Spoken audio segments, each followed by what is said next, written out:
Wala po yun. Totoo. Saan ano po yung reaction nyo patungkol sa podcast ni Nesen? Tingnan nyo ha. Tulak pa mo. Sir, nasan po si Senator Bato? Sen, ikaw daw ang huling kasama ni Sen Bato. Kayo daw po nagpasama sa kanya. Tatlong gabi kami magkasama. Totoo bang magkasabay kayong umalis dito? Nung Wednesday ng madaling araw? Thursday na ng madaling Mas araw. maganda po siguro kung magbibigay ng info niyan, ma'am. Pag natapos na yung investigasyon. Kasi mas maganda yung official. Reaction mo na ikaw ay person of interest daw? Siyempre, ganun po talaga. Wala po tayong magagawa.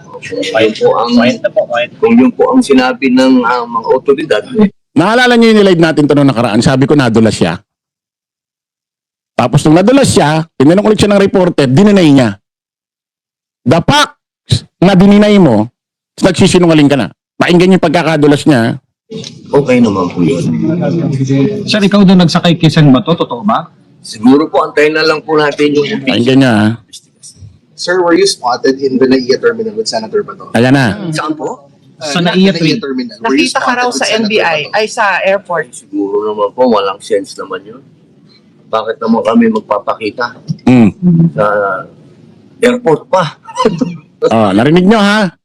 Siguro naman wala. Ako hindi ako naniniwala nasa terminal airport ng Manila International Airport. Kasi kung dumaan sila doon, dadaan sila sa proseso. Maraming mga CCTV footage na may papakita ang Manila International Airport. Hindi sila pwedeng hindi magbigay yan. Diba? Siyempre, dapat tumulong sa gobyerno yan kasi mini-investigan. So, hindi totoo yan. Kasi wala namang CCTV footage eh. Sabi niya, wala namang sense yan, bakit kami magpapakita? Nadulas na eh. Nung sinabi niyang walang sense yan, bakit naman kami magpapakita pa? Ano tinanong sa kanya ng reporter? Pakinggan ninyo. Kasama nga po talaga kayo. Kasama kayo, sir. Ulitin natin ha. Po natin yung Ulitin natin. Sa NAIA terminal. Were you Nakita ka spotted raw with sa Senator NBI, Bato? ay sa airport. siguro naman po, walang sense naman yun. Bakit naman kami magpapakita sa airport pa? So magkasama nga po talaga kayo. Kasama kayo, sir. Yes sir, no Hintayin lang po natin yung investigasyon. Hindi, may tinanong lang po kasi na nasa airport daw. Wala ako, sir. Ayan ha. Doon pa lang nagsinungaling na eh. So, ibig sabi niya, wala naman sense yun kung magpapakita naman kami doon. Sabi ng reporter, ibig sabihin talaga magkasama kayo? Hindi. Ano lang eh, may nagtanong kasi kung nakita kami sa airport. So, nag-deny ka na eh. The fact na nag-deny ka doon, nagsinungaling ka na, Senador Bato de la Rosa, Senador Robin Padilla. Ano pa sabi mo rito kasi, sinasabi mo kasi, para bang sinasabi mo, mga kababayan, kasi sabi niya, wala akong record ng pagsisinungaling. Ano ba ibig mo sabihin wala akong record ng pagsisinungaling? Hindi lang ba na-record? Pero may ginagawa kang pagsisinungaling? Kasi saan ba talaan ng pagsisinungaling? Saan bang ahensya yan? Meron ba rito na sa Pilipinas na talaan kung nagsisinungaling ang tao? Meron ba? Saan ahensya ng gobyerno? Kasi mga kababayan, walang sino man taong nabuhay mula nung pinanganak hanggang sa namatay na hindi man lang nakapagsinungaling kahit isang beses. Meron tao? Sino? Sige nga. Meron bang tao na mula pinanganak hanggang sa namatay hindi nakapagsinungaling? Tapos sasabihin mo, wala akong record ng pagsisinungaling. So ano ibig mo sabihin? Nagsisinungaling ka, hindi lang naitatala, hindi lang naire-record. Ganon ang ibig mo sabihin? Wala naman tayong talaan dito sa mga ahensya ng gobyerno, talaan kung may nagsinungaling. Saan ba chinecheck yan? Pakicheck nga, Senador Robin, kung dati nagsinungaling na siya. Meron bang ganyan? Lot for Maran, salamat po sa palipad from Tokyo. Meron ba? Meron bang talaan? Kasi, Senador Robin, walang taong pinanganak hanggang namatay, hindi nagsinungaling. Pero merong mga sinungaling, merong mga pagsisinungaling na nakakabuti. Hindi lahat ho ng pagsisinungaling nakakasama. Merong pagsisinungaling nakakabuti. Bigyan ko kayo example. Nagpapainom ka ng gamot sa anak mo. Ayaw uminom ng bata. Ano sinasabi nyo kadalasan? Inumin mo yan, matamis yan. Maganda lasa niya, masarap yan. Lasang candy yan. Doon pa lang nagsisinungaling ka na eh. Diba? Doon pala nagsisinungaling ka na eh. May mga bagay na pagsisinungaling, nakakabuti, hindi nakakasama. Kaya huwag kang magsasabi na wala kang record ng pagsisinungaling kasi unang-una, hindi ka naman namin nakakasama 24 oras. Kung magsinungaling ka man, ikaw lang din naman nakakaalam yan. Huwag kang magmalinis, huwag kang magpaimbabaw. Pinatutunayan lang namin sa'yo rito na nagsinungaling ka din. O, pakinggan mo yung interview yung interview mo kay Mel Chanco. Tignan mo yung sinabi mo doon ng bandang una. Hindi natin tatapusin yung video, mga kababayan. O, pakinggan nyo. Po, Tita Mel. Hmm. Magandang gabi po, Tingnan mo, Tita ha? Mel. Thank you very much, Senator. Once and for all, can you confirm po yung mga ulat, mga sabi-sabi dyan? Kayo daw yung kasama ni Senator Bato de la Rosa sa pag-alis sa Senado. Kayo pa raw yung nagmaneho ng sasakyan palabas. Bandang 2:30 ng madaling araw noong Huwebes. Senator, ano po ba totoo, sir? Tita Mel, ano po kasi ang sabi po ng mga otoridad, magkakaroon daw po ng investigasyon patungkol dyan. Mas maganda po siguro kapag magkaroon na lang po ng official investigation at sila na lang po ang magpahayag. Kasi kapag iba-iba po ang lumalabas sa balita, mas naguguluhan po yung ating mga kababayan sa naganap. Kaya sana po, antayin na lang po natin yung formal investigation. Opo. O sige, Senator, ganito na lang meron kami inihandang video. Pakinggan nyo, ha? Panoorin po natin. Isang SUV, nakunan kasi ng GMA News palabas ng Senado, bandang 12:30 ng madaling araw, nung Huwebes po, nung May 14. Ang plaka po niyang sasakyang puting yan, although binler namin, bilang respeto, ito po ay pareho ng plaka ng sasakyang sinakyan daw ni Senator Bato. Paalis ang Senado. Batay sa report yan na binigay sa GMA News. Ngayon, sasakyan niyo po ba itong puting nakuna namin ito, Senator? Kotse niyo pa ba yan? O po ba yan? Ay, opo. Opo, sasakyan ko po yan. Nakita nyo naman, Yan ho ang pinaka-humble na sasakyan dito sa Senate. Fortuner lang. Kasakay ho ba yan nakasakay po ba dyan si Senator Bato de la Rosa? Nung nakuna niyan? Antayin na lang po natin, Tita Mel, yung investigasyon. Opo. Pakinggan nyo, ha? Yung investigasyon. Opo. Pero akin po yan. Opo, alam kayo po ba lahat ng nakasakay tao dito doon? Na kotse ko Sir. po yan. Sir, kayo, nakasakay ba kayo dyan? Antayin na lang po natin yung... Pati kayo, antayin hindi po pwedeng natin itanong? yung investigasyon po para... Tingnan nyo, hindi siya makapagsalita. Tingnan mo, ha? Tinatanong lang siya kung nakasakay ka rin ba doon. Pati yun hindi niya masagot. Hintayin na lang daw yung investigasyon. Ano sabi ni Mel? Pati kayo, di matanong kung nakasakay doon. Kasi nga, mga kababayan, hindi, di ba naalala niyo yung sinabi ko? Naalala niyo, hindi pa nangyayari itong mga CCTV footage. Kaya hindi siya makapagsalita ng ganyan. Babase siya doon sa ilalabas ng otoridad kung sino kasama ni Bato nung nakatakas. Kasi pag dininay niya, may mga hawak palang ebidensya na kasama siya sa pulisya. At yun na nga yun nangyari. Di ba? Pakinggan niyo yung kasinungaling na sasabihin niya, ha? Malapit na. Okay. Ano po, Tita Mel? Ito pa isa. Batay din po sa impormasyong binigay sa GMA News. Magkasama daw po kayo ni Senator De La Rosa bago siya nawala at umalis ng Senado. Pumasok daw po kayo sa kanyang tanggapan bandang 1:20 a.m. At nagtagal po kayo doon ng 20 minuto. Oo, hindi. Senator. Nako, Tita Mel, 3 gabi po at 3 araw po kaming magkasama ni Senator Bato dito. Habang Dito po nandyan kami siya. natutulog. Habang nandyan siya, magkasama kayo. Meron po ba kayong napag-usapan? Opo. Meron Yan, ba siyang- yung mga ganyang tanong po, pwede po natin sagutin yan. Opo. Okay, good. Meron po ba siyang pahiwatig sa inyo noon tungkol sa kanyang balak Opo. na pag-alis sa Senado? O anong gagawin niya? Anong posisyon niya? Paano? Anong mangyayari? Tatanggapin ba niya yung nalaman ba ninyo yun? Sinabi ba niya na hindi niya tatanggapin yung warrant of arrest kung siya ay sisilbihan nito? Senator Padilla. Can I repeat the question? Talagang Okay. patungkol po dyan sa Opo, tungkol po dyan sa warrant arrest ng ICC, ay hindi po namin talaga tinatanggap yan. At Okay. malinaw naman po na ang posisyon po ng Senado, ng aming mayorya sa ngayon, ang hinihintay po namin ay yung warrant of arrest ng local court. Kasi meron po kaming resolusyon patungkol dyan. At yan po ay talagang pinangahawakan po namin. Tsaka hanggang ngayon po, sa mga oras na ito, hindi po namin sinasabi na kailangang pang tumakas si Senator Bato dito sa Senado. Kasi nga po, wala namang warrant of arrest galing po sa local court.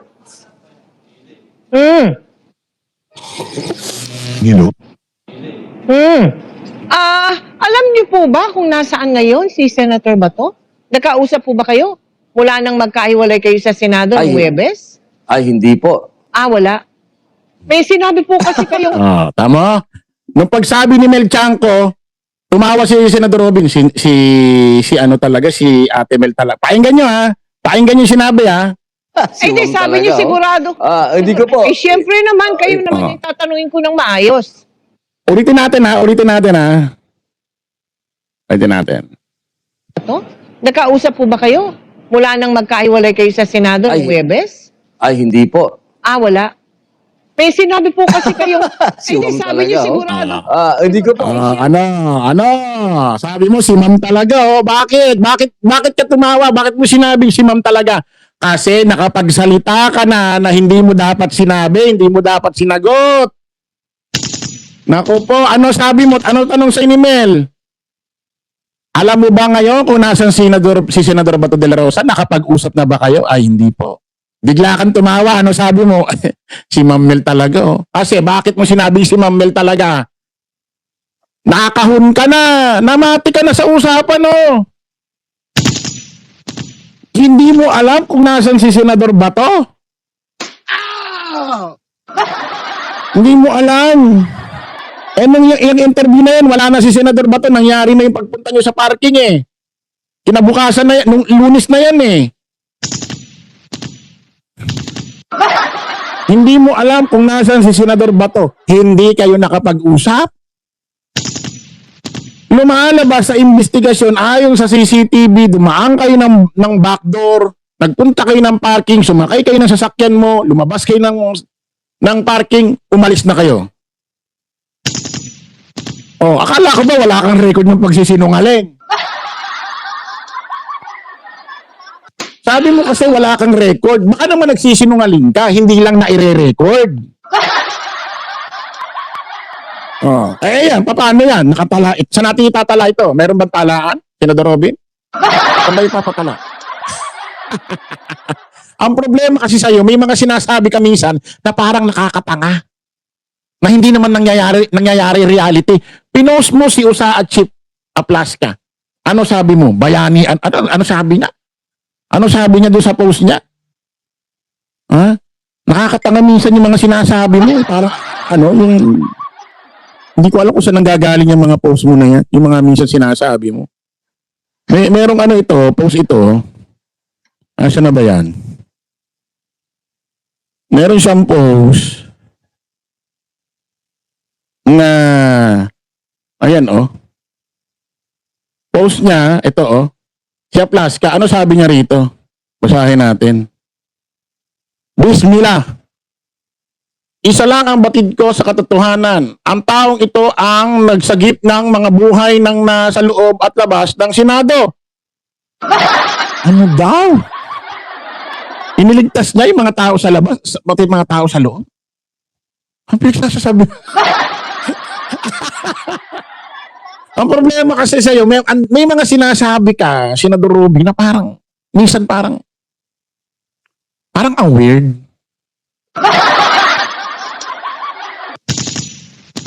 Parang nakakatanga. At tulad yan, wala po akong record ng pagsisinungaling. Nire-record ba yan? Itinatala ba yan? Saang ahensya? Saan ba rekorda ng mga pagsisinungaling ng tao? Walang ganon.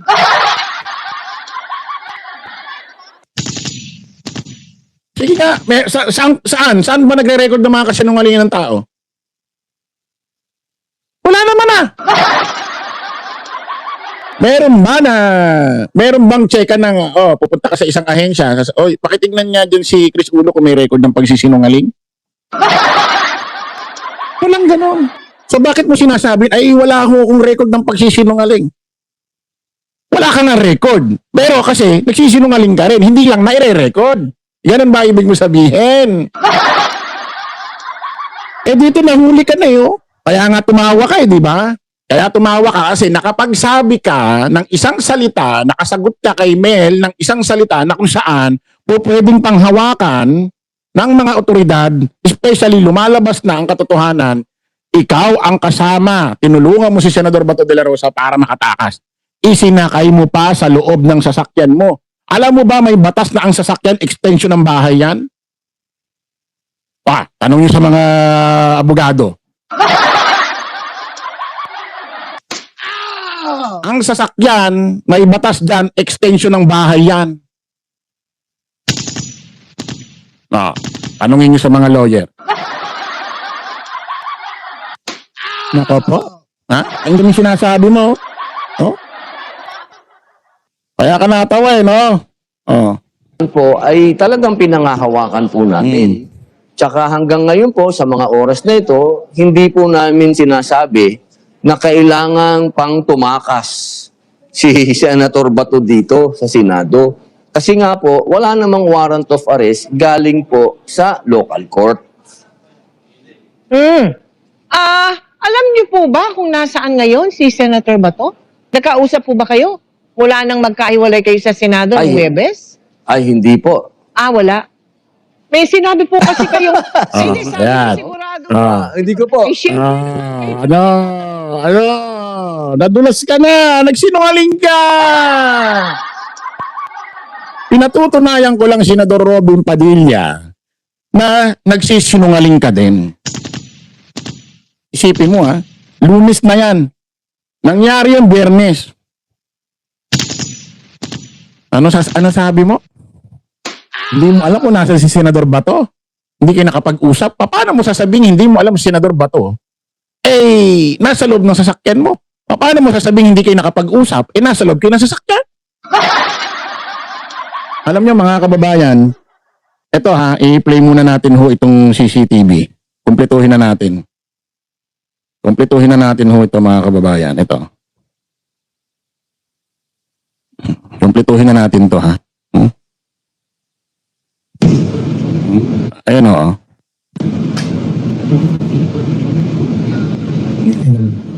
Ayan si Senador Robin. Diba?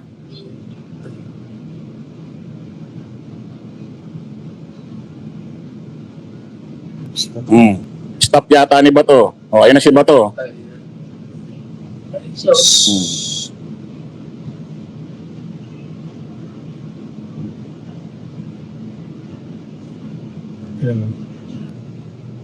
Ayun na, papunta ng parking.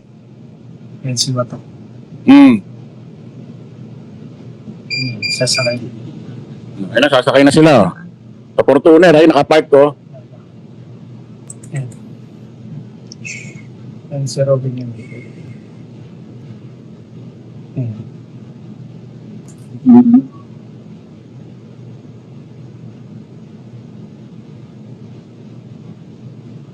Isa yun.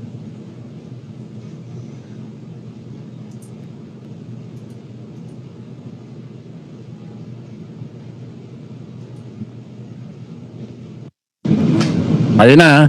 Tapos, ito na yung sasakyan. Ito na yung sasakyan, mga kababayan. Lumabas na. Lumabas na yung yung Fortuner. Lumabas na yun sa may building. Lumabas na. Yung may nakita kayong Fortuner, di ba? Lumabas na. Yun na yun. Dire-diretso na yung palabas.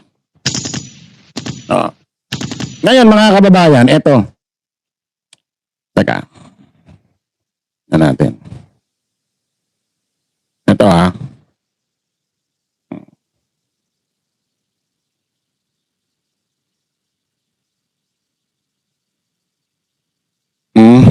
Teka. Pakita nyo. Para ano, ayan na yun, no? Yan na yun, lumabas na ng building ng Senate. So, nandyan na sila lahat. Si Robin, si Bato, ayan na. So, makikita nyo, ayan. Ito ngayon, ito ang ano, mga kababayan, ito na.